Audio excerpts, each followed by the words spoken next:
I mean, just by rubbing the charcoal. And that reminds me of, I've seen paintings like this type of painting that are really funny, where there've been spelling mistakes, and I don't think they've been intentional. I think the actual artist does not know how to spell, but it's part of his character himself. So it's left there. I mean, Tracy Emin can't spell to save her life. She leaves it on. That's herself, so she's open to interpretation. Right. I've had an idea now. I mean, I had the idea a while ago, but first of all, I want to show you as well how research can come into a painting like this. I use the computer, the internet, like most people do nowadays, and I like to use Wikipedia a lot because it gives you instant generic information about a subject. Seeing that we were using a t-shirt, I looked at the meaning of t-shirt and all its different applications or uses of the t-shirt in the history of time. This I've printed out, and this is a normal black and white laser printer, and it's the next continuation of using the written word in art. But now we're going to apply it differently. We're going to stick it on with glue, again PVA glue with water, and just use it as a background effect. And remember, I like to work in layers. So if you have a background of printed info that's relevant, even if you then cover it, you might see snippets of the information. So you might gather a couple of words or a couple of phrases. And when seen globally, as the global context of the painting, it should add to it. Because you might see t-shirt fashions include styles for men and women, whatever. So it's another dimension to the type of painting we're doing. So first thing, glue, like always, nicely stirred, 50 water, 50 PVA glue, a brush, and now I'm just going to very generously start applying the glue to different areas. I'm not bothering about smudging, I'm just making sure there's plenty of glue there. And again, you can do this clinically and straight, or just stick it down as you feel it should go. Even if you tear off a word, remember all that's going to be covered later on by other messages. I mean, I should give it a coat of glue on top. It's getting smudgy, it's getting dirty, it doesn't matter. It'll take a while to dry, but we'll see what we can do about that.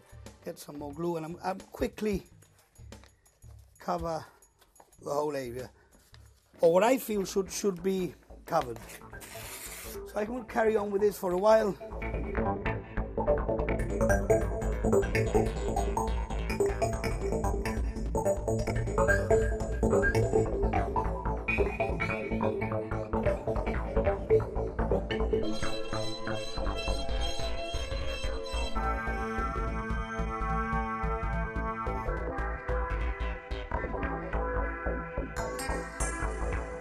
This, in a way, could be interpreted lightly in the way the punks used to use typography in art.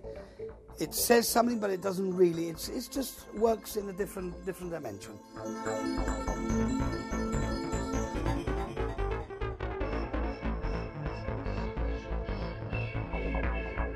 In a way, this is a bit like a happening now.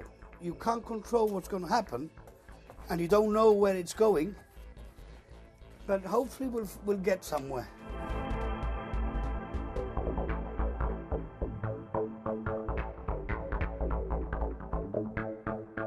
Once it dries, it gets really tough and hard to remove, but it's great for adding more paint on it, or whatever you want to do over it.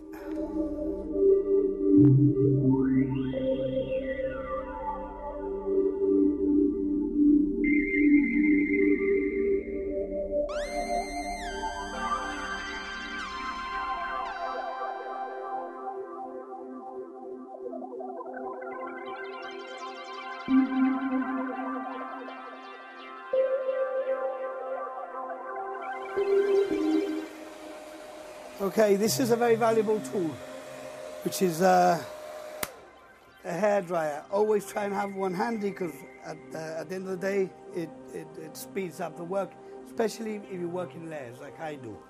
It's not quite dry yet, but it should be okay.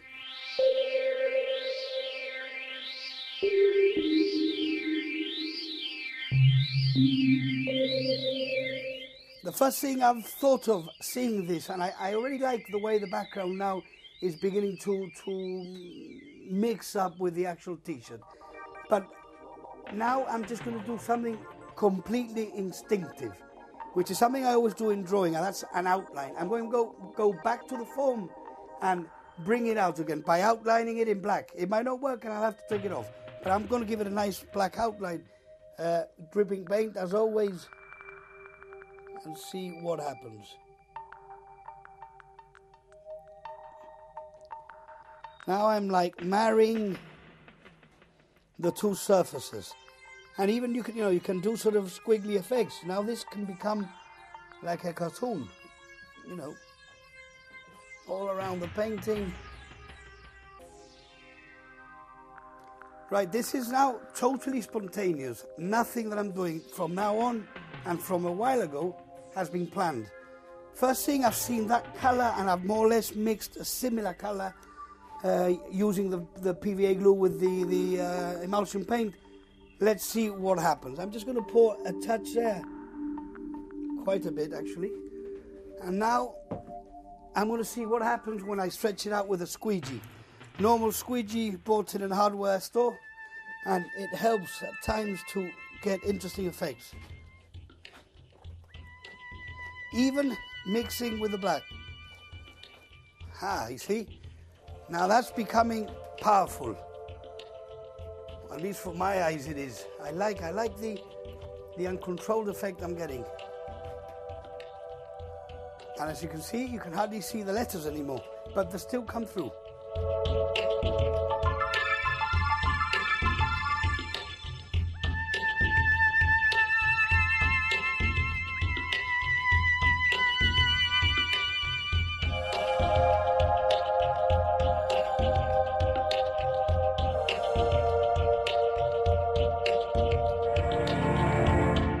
We're going to start getting into the true abstract realm, where things just have no clear definition. For instance, when someone tells me an abstract painting is probably one of the hardest paintings there is, how do you know something doesn't work?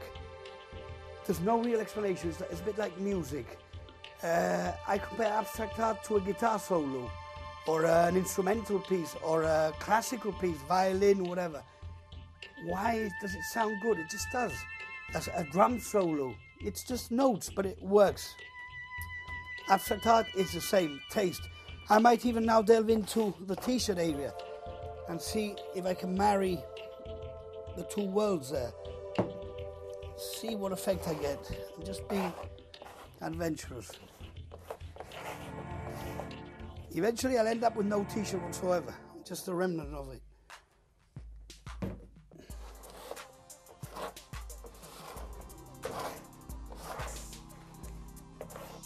See, now the boundaries are beginning to disappear. What's in and what's out.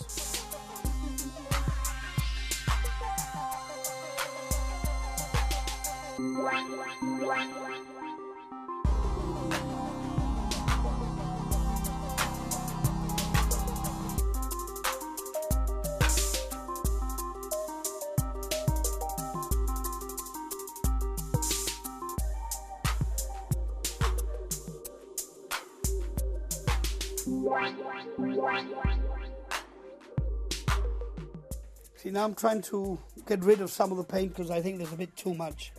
So if I press hard, I can bring it back to the original white, and that's more